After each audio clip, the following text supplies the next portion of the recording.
खास करके मुस्लिम समाज के लोगों से ही अपील करते हैं कि भाई हम लोगों ने तो सबके लिए काम किया, अब बाकी कोई काम नहीं किया। हमारा कोई परिवार का है जी राज में, अब बाकी सब लोगों का देख लीजिए, परिवारवादी है न है। अपने रहा, बेटी को बनाया, बेटा को बनाया, अब सब बेटी को बनवा रहा है। यही कोई तरीका है? हम लोग आप सबको अपना परिवार मानते हैं, पूरे बिहार को हम एक ही परिवार और अपना मानते हैं और सबके लिए काम करते हैं। नमस्कार, आप लाइव सिटीज देख रहे हैं, मैं हूं जय शुक्ला। नीतीश कुमार ने बिहार के मुसलमानों से खास अपील की है। नीतीश कुमार किशनगंज में जनसभा को संबोधित कर रहे थे और एनडीए प्रत्याशी के पक्ष में लोगों से वोट की अपील कर रहे थे। लेकिन इस दौरान नीतीश कुमार ने तेजस्वी यादव और लालू प्रसाद यादव पर तो हमला बोला ही, बिहार के मुसलमानों के लिए उन्होंने क्या कुछ किया है। 2005 से जब वो सरकार में आए हैं और बिहार में जब से सत्ता संभाली है तब से लेकर अब तक बिहार के मुसलमानों के लिए, मदरसा के लिए और तमाम जो काम हैं, जिस इलाके की बात नीतीश कुमार कर रहे थे वो तमाम काम गिना रहे हैं और बता रहे हैं कि अगर महागठबंधन को वोट दीजिएगा, अगर तेजस्वी यादव की बात मानिएगा तो एक बार फिर से आपको नुकसान होगा। अब नीतीश कुमार किशनगंज के मंच से बिहार के मुसलमानों से क्या अपील कर रहे हैं, जरा सुनिए। कि कितनी सुविधा हो गई। आप जानते हैं कि अब प्रजनन दर जब हम लोग आए थे तो 4.3 था इन लोगों का जब राज था, और जब हमने सबको पढ़ाना शुरू किया तब प्रजनन दर आज से 1-1.5 साल पहले हो गया 2.9। अब नया सर्वे हो रहा है तो और नीचे हो गया है। तो हम लोग 2 करना चाहते हैं। अब सोच लीजिए तो कितना बढ़िया हुआ। इस बार जब सर्वे करवाए तो कितना अच्छा रहा। कम लोगों वाले में, कम पढ़ने वाले लड़कियों में कितना हुआ। तो ये सब याद करिए कि हर क्षेत्र में हम लोगों ने काम कराया, पुल पुलिया का निर्माण कराया, एक एक तरह से, सब तरह से हम लोग काम करते रहे। हम मुस्लिम समुदाय के लिए तो आप जानते ही न हैं, जब हम आपको याद करा देना चाहते हैं तब पहले ही लोग कोई भूलते हैं।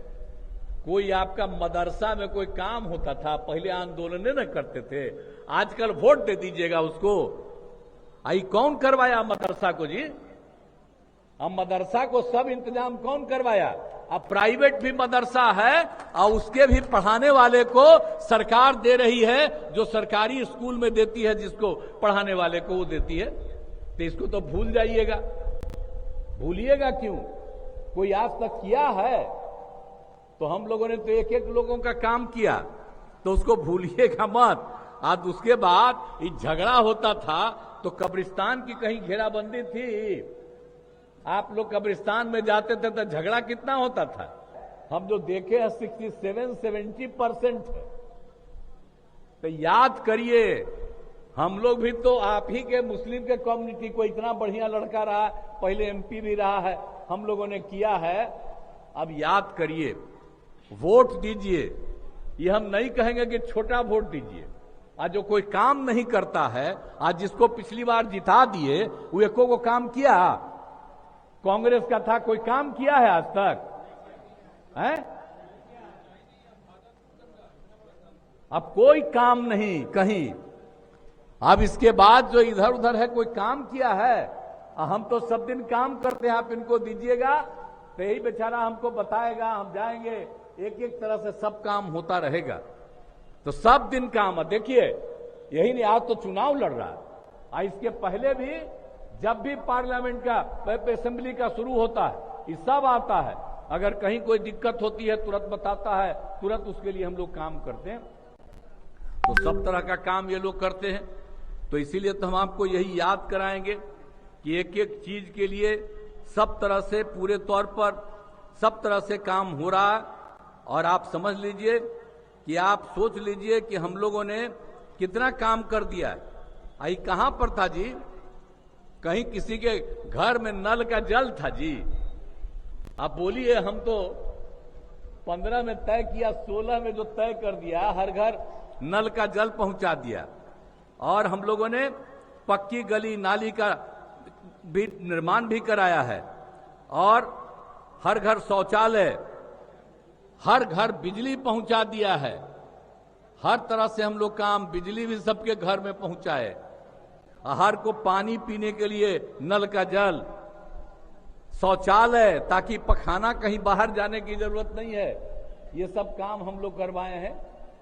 तो इस सारा काम जो हम लोग एक एक लोगों के हित में करते हैं, तो याद रखिएगा। और अब बात जान लीजिए, वो लोग कहां किसी को नौकरी दिया है जी? पहले किसको नौकरी मिलता था?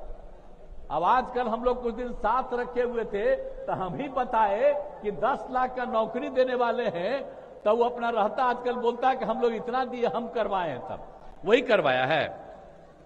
माता पिता थी, कोई किया है आज तक? अभी तो जो हम किए हैं उसी पर दावा करते रहता है कि वो किया है। कुछ क्या किया?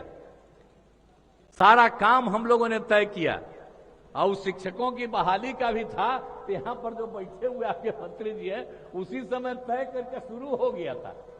अब बाद में वो कहा कि हमको दे दीजिए, तो शिक्षा मंत्री दे दिए थे, और वो कुछ करता नहीं था, और कहता ही किए कुछ किया है। लेकिन यहां पर कितना काम करा दिया हम लोगों ने। हमने तय किया था, एक तो 2005 से लेकर के 2000 देश भर में स्वयं सहायता समूह था, बिहार में भी थोड़ा बहुत था।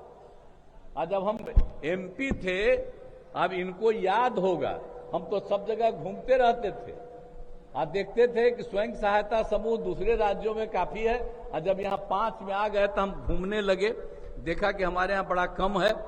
तो हम लोगों ने कहा महिलाओं के लिए न है स्वयं सहायता समूह, तो हमने ले लिया, विश्व बैंक से कर्ज लेकर के हमने स्वयं सहायता समूह शुरू करा दिया। और जानते हैं कि जो स्वयं सहायता समूह की संख्या बढ़ाने लगी, हम लोगों ने तय कर दिया था कि 10 लाख से भी, इसलिए हम सब लोगों से अपील करेंगे कि दीजिए। और खास करके मुस्लिम समाज के लोगों से ही अपील करते हैं कि भाई हम लोगों ने तो सबके लिए काम किया, अब बाकी कोई काम नहीं किया। हमारा कोई परिवार का है जी राज में, अब बाकी सब लोगों का देख लीजिए, परिवारवादी है न है, दूसरा लोग परिवारवादी है न है। हम लोग दोनों आजकल साथ हैं, कोई परिवारवादी है? और वो लोग परिवारवादी है, अपने रहा, बेटी को बनाया, बेटा को बनाया, अब सब बेटी को बनवा रहा है। यही कोई तरीका है? और कांग्रेस वाले में भी क्या हुआ है? आजादी की लड़ाई में कांग्रेस में लड़ा, और उसका आजकल कौन है? परिवार के न है जी, कोई दूसरे हैं। इसलिए तो कांग्रेस खत्म होता चला जा रहा है। इसलिए कि कांग्रेस का जो काम आजादी की लड़ाई में था, वो चीज को तो भूल रहे हैं ना। तो वो लोग तो बाकी लोगों को ना मौका मिलना चाहिए था, यहां तक परिवार को मौका मिल रहा। तो ये सब परिवारवादी है, हम लोग नहीं है। हम लोग आप सबको अपना परिवार मानते हैं, पूरे बिहार को हम एक ही परिवार और अपना मानते हैं, और सबके लिए काम करते हैं। सुना आपने, अपने प्रत्याशी के पक्ष में वोट की अपील नीतीश कुमार कर रहे हैं, और जहां जहां भी नीतीश कुमार जा रहे हैं वहां एक बात जरूर बोल रहे हैं, बता रहे हैं कि 2005 के पहले बिहार कैसा था, 2005 के पहले बिहार को आखिर जंगल राज वाले सत्ता की उपाधि क्यों दी गई थी। लालू प्रसाद यादव पर अप्रत्यक्ष रूप से ही या कहीं कहीं प्रत्यक्ष ढंग से भी हमला नीतीश कुमार कर रहे हैं, लेकिन तेजस्वी यादव उनके खास निशाने पर रह रहे हैं। अब नौकरी का जो मामला है बिहार में, 17 साल बनाम 17 महीने की जो बात है, वो क्रेडिट लेने की जो लड़ाई है, जो होड़ है, वो नीतीश कुमार की सरकार और तेजस्वी यादव के बीच में है। तेजस्वी यादव का कहना है कि नौकरी उन्होंने दी। अगर नीतीश कुमार नौकरी देने के पक्ष में थे तो 17 सालों से क्या कर रहे थे? और उन 17 महीनों में जब तेजस्वी यादव सरकार में थे, महागठबंधन की सरकार में एक बार फिर से डिप्टी सीएम बने थे, तब उन्होंने, उनका कहना है कि नीतीश कुमार से फोर्स करके, नीतीश कुमार को पुशअप करके उन्होंने नौकरी दिलवाई। 4 से 5 लाख युवाओं को नौकरी देने का दावा तेजस्वी यादव खूब कर रहे हैं। लेकिन ऐसे में नीतीश कुमार ने किशनगंज के मंच से यह भी साफ किया है, हालांकि बार बार वो कहते हैं, लेकिन एक बार फिर से कहा है कि उसने क्या किया। जो हमने काम गिनाया था, हमने कहा था कि 10 लाख लोगों को नौकरी देने जा रहे हैं, तो उसने अपने नाम पर क्रेडिट लेने की कोशिश कर ली। बताइए, नौकरी हमने दी या उसने दी? लगातार ये सवाल कर रहे हैं। और तेजस्वी यादव भी दूसरी तरफ लगातार हमलावर हैं और कह रहे हैं कि मुद्दे की बात होनी चाहिए। मुद्दे की बात ये लोग क्यों नहीं कर रहे हैं? मुद्दों में बेरोजगारी है, महंगाई है, किसान है, युवा है, नौकरी पेशा लोग हैं, तमाम तरह के अभी मुश्किलात हैं जिनसे जूझना लोगों को बाकी है और जिनसे राज्य और देश दोनों ही तबाह है। ऐसे मुद्दे जो ज्वलंत हैं और ऐसे मुद्दे जो समाज में विषय बने हुए हैं बातचीत का, जो मुद्दा बने हुए हैं जिसका हल होना चाहिए, उन मुद्दों पर बात नहीं होती है। नरेंद्र मोदी भी जब बिहार में आते हैं तो मुद्दे की बात नहीं करते हैं, सिर्फ आश्वासन देते हैं और विरोधियों पर हमला करते हैं। उस शासन को वो भी गिनाते हैं जिस शासन की बात नीतीश कुमार करते रहे हैं। लेकिन ऐसे में तेजस्वी यादव यानी कि बिहार में जो विपक्ष की भूमिका में है नेता, लगातार ये बात कह रहे हैं, तेजस्वी यादव भी ये बात दोहरा रहे हैं कि आखिर मुद्दे की बात ये लोग कब करेंगे। और यही कारण है कि लालू प्रसाद यादव सरीखे तमाम जो नेता हैं वो फिलहाल बिहार की सरकार पर हमलावर है, नीतीश कुमार पर हमलावर है। हालांकि नीतीश कुमार के लिए सॉफ्ट कॉर्नर आज भी तेजस्वी यादव के जहन में है, उनके दिल में है, क्योंकि पिछले दिनों तेजस्वी यादव ने बयान देते हुए कहा था कि नीतीश कुमार चाहे जो कहे लेकिन हम उनकी इज्जत करते थे, करते हैं और करते रहेंगे। लेकिन अब बिहार के मुसलमान नीतीश कुमार की इस बात से कितना ताल्लुकात रखते हैं, कितना उनकी बात मानते हैं, ये रिजल्ट बताएगा। ये चुनाव का जब नतीजा आएगा, किशनगंज में जब वोटों की गिनती होगी और किशनगंज की सीट पर जो है जब रिजल्ट की बारी आएगी तब पता चलेगा कि नीतीश कुमार की बातों को बिहार के मुसलमानों ने कितना सुना है। अब बिहार भर के मुसलमान के वोटों की प्रतिशत की अगर हम बात करें तो जब नतीजे आएंगे तो यह भी देखना लाजमी होगा कि वोट परसेंटेज मुसलमानों का इस बार क्या रहा है। क्योंकि नीतीश कुमार के कहे अनुसार बिहार में मुसलमानों के लिए जितना काम नीतीश कुमार ने किया है उतना काम किसी ने नहीं किया है। खासतौर पर अगर अप्रत्यक्ष रूप से नीतीश कुमार की कही गई बातों को हम डिकोड करें तो उनका कहना है कि लालू प्रसाद यादव के शासनकाल में मुसलमानों की सिर्फ बात होती थी, काम नहीं होता था। असली में काम हमने किया है और किसी ने नहीं किया। फिलहाल बने रहे लाइव सिटीज के साथ। धन्यवाद।